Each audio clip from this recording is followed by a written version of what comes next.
میں ایک جگہ بیٹھا تھا، سامنے ٹی وی چل رہا تھا، آواز نہیں تھی۔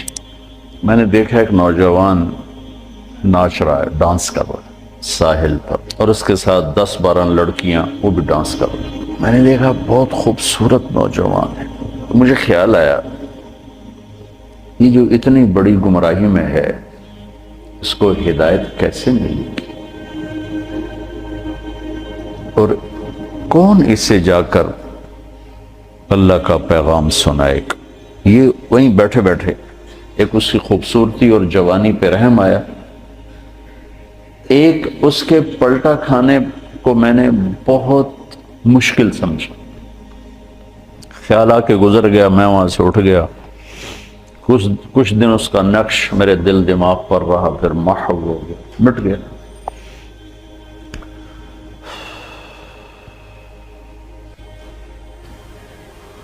کراچی کا اجتماع تھا ستمبر میں،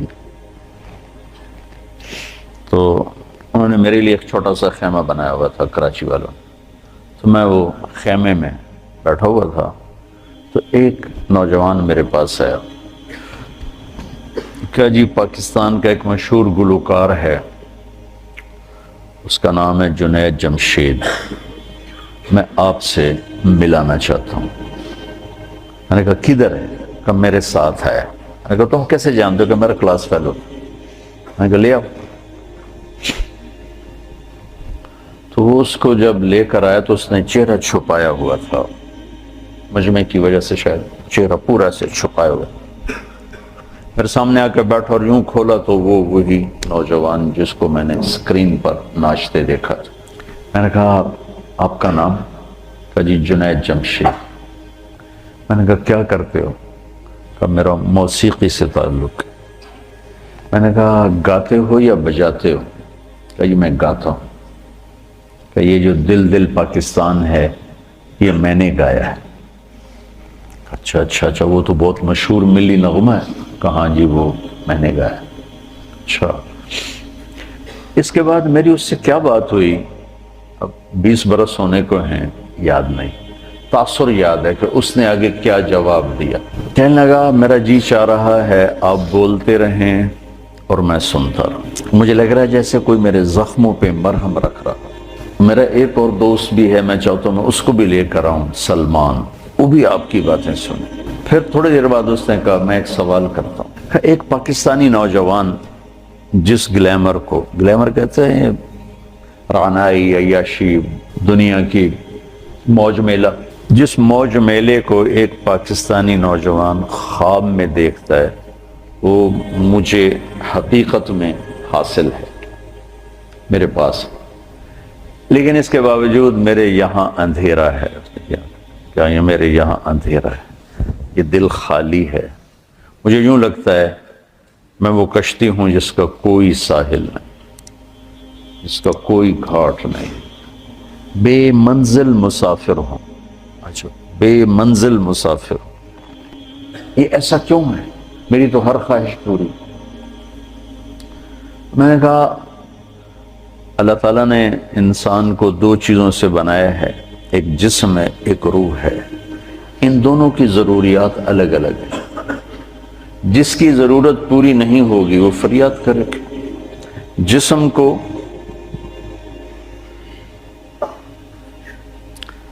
روٹی چاہیے، پانی چاہیے، ضروریات زندگی چاہیے، ان میں سے جو چیز بھی اس کو نہیں ملے گی وہ فریاد کرے گا۔ روح نہ عورت کو جانتی ہے، نہ روٹی کو جانتی ہے، نہ پانی کو جانتی ہے، نہ موسیقی کو جانتی ہے۔ روح ایک اللہ کا امر ہے جو صرف اللہ کو جانتا ہے، اسے اللہ چاہیے، اسے اللہ کا رسول چاہیے۔ تو جسم کو روٹی نہ ملے تو وہ پریشان ہوتا ہے، روح کو جب اللہ اس کا رسول کا تعلق نہیں ملتا تو وہ پریشان ہوتی ہے، پھر وہ پریشانی ویرانی بن کر جسم پہ طاری ہوتی ہے، پھر ہم اس کو دور کرنے کے لیے اس سے اور بڑی عیاشی میں جاتے ہیں کہ شاید ابھی کچھ کمی ہے، وہاں اس کی بھوک اور بڑھتی ہے، وہ اور فریاد کرتی ہے، پھر ہم اس سے بڑی عیاشی میں جاتے ہیں، پھر اس کی بھوک اور بڑھتی ہے، وہ اور فریاد کرتی ہے۔ اس قسم کا مضمون تھا، اس وقت ذرا تفصیل سے تھا، خلاصہ یہ۔ اور میں نے کہا اس کی مثال ایسے کہ درد ہو اس گھٹنے میں اور دوا لگے اس گھٹنے میں، تو دوا بھی جا رہا ہے اور درد بھی نہیں جا رہا. دوا لگ رہا ہے، درد نہیں جا رہا. کیوں؟ جہاں درد ہے وہاں دوا نہیں، جہاں دوا لگ رہا ہے وہاں درد کوئی نہیں، تو آرام کیسے آئے گا؟ تو یہ بے چینی، کرب، یہ تو روح میں ہے اور ہم اسے دور کرنا چاہتے ہیں. جسم کی ضرور موسیقی، کھانا پینا، 5 اسٹار ہوٹل، گلیمر، موج میلہ، پروٹوکول، یہ تو سب جسم کی چیزیں. روح کو ان سے کیا سروکار؟ لیکن جس دن اسے غذا ملے گی، ایک دم منزل بھی ملے گی، راستہ بھی نظر آئے گا، ساحل بھی نظر آئے گا، گھاٹ بھی نظر آئے گا، اور منزل مقصود کا بھی پتہ چل جائے گا. تو یہ ہماری پہلی ملاقات تھی، اور میں نے غالباً کہا کہ آپ کچھ تبلیغ میں جانا شروع کریں، 3 دن لگانا شروع کریں. کہنے لگا میں کیسے لگاؤں، میں تو گاتا ہوں، ناچتا ہوں، ڈانس کرتا ہوں، تبلیغ کس منہ سے کروں؟ کعبہ کس منہ سے جاؤ گے غالب، شرم تم کو مگر نہیں آتی. میں نے کہا یہ تو دوا ہے. تو پہلے دن دوا کھانے سے آرام آتا ہے؟ مسلسل دوا کھاتے کھاتے کھاتے بیماری دبنا شروع ہوتی ہے، دبنا شروع ہوتی ہے، اور اللہ تعالیٰ اسے ٹھیک کر دیتا ہے. یہ دوا ہے، تم شروع کرو. اس کو سوچو مت کہ میں ناچ رہا ہوں، گا رہا ہوں، چل ٹھیک. کوئی قبولیت کی گھڑی تھی اس نوجوان کی، اس نے 3 دن شروع کر دی. یہ جمشید اس کا کلاس فیلو تھا. یہ اس کو سب سے پہلے سلام دعا، یہ تبلیغ میں لگا تو اس کو اپنے اس کا خیال ہے، اس کو ملنا شروع کیا. پھر ایک جگہ پر آ کر وہ رک گیا، آگے نہیں لے جا پا رہا، تو اللہ نے اس میں مجھے ذریعہ بنایا، مجھے ڈالا.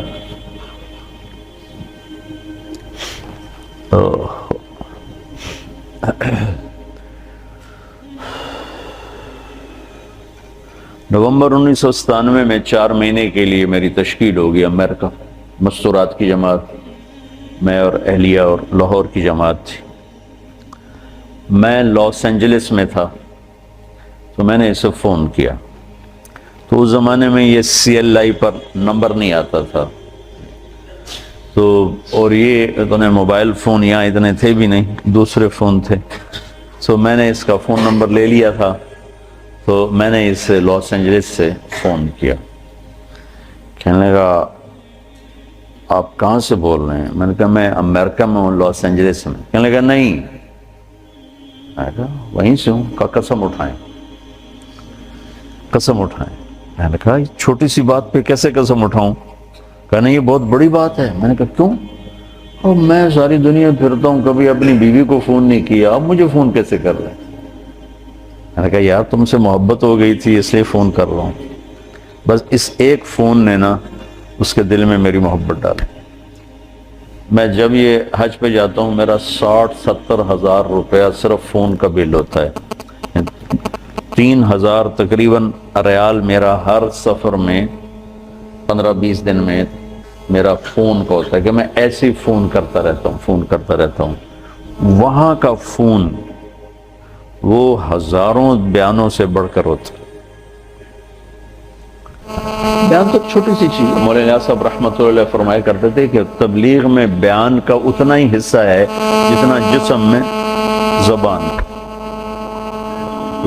6 فٹ کے جسم میں 5 فٹ 10 انچ 8 انچ کے جسم میں 2 انچ کی زبان ہے. اتنا ہی تبلیغ میں زبان کا حصہ ہے، بول کا، بیان کا. مطلب لوگوں کو دل لینے کے لیے پتہ نہیں کیا کیا جتن ہے. تو اس پر اتنا اثر ہوا اس بات کا کہ انہوں نے مجھے امریکہ سے فون کیا. تو پھر میں اسے پورے سفر میں فون ملاتا رہا، اب یہاں ہوں، اب یہاں ہوں، اب کیا حال ہے، اب کیا حال ہے. تو اللہ نے اس کے دل میں میری محبت ڈال دی. پھر وہ چلے کے لیے نکلا. پہلے اس نے چلے لگا، 3 چلے نے چلے لگا. ریمنڈ آیا، ملا، میں نے بڑا پروٹوکول دیا، بہت پیار محبت، ہنسا کھیڑا. تو کرتے کرتے کرتے کرتے اس نے 3 چلے لگا، 3 چلے کے لیے نکل پڑا. یہ غالباً 2001 یا 2 اس کا مجھے پورا یاد نہیں ہے. تو اس وقت یہ 3 چلے کے لیے نکلا. تو اس نے مجھے بالا کوٹ سے فون کیا کہ مولانا میں اس وقت بالا کوٹ کی ایک پرانی مسجد ہے، اس میں ہماری جماعت ہے، باہر فرش ٹوٹا ہوا ہے، اس پر ایک پھٹی ہوئی چٹائی ہے، اس پر میں لیٹا ہوا آپ کو فون کر رہا ہوں، اور جس سکون چین کو میں 5 اسٹار ہوٹلوں میں ڈھونڈتا تھا وہ مجھے یہاں اس ٹوٹی ہوئی مسجد اور پھٹی ہوئی چٹائی پہ مل چکا ہے۔ مجھے یوں لگ رہا ہے میں ہوا میں اڑ جاؤں گا، بعین ہی اس کے یہ الفاظ تھے۔ تو میں نے کیا جواب دیا یاد نہیں، لیکن غالباً میں نے یہی کہا کہ اب روح تک اس کی غذا پہنچ گئی تو موج ہو گئی۔ یہ اس نوجوان کا ابتدائی سفر تھا۔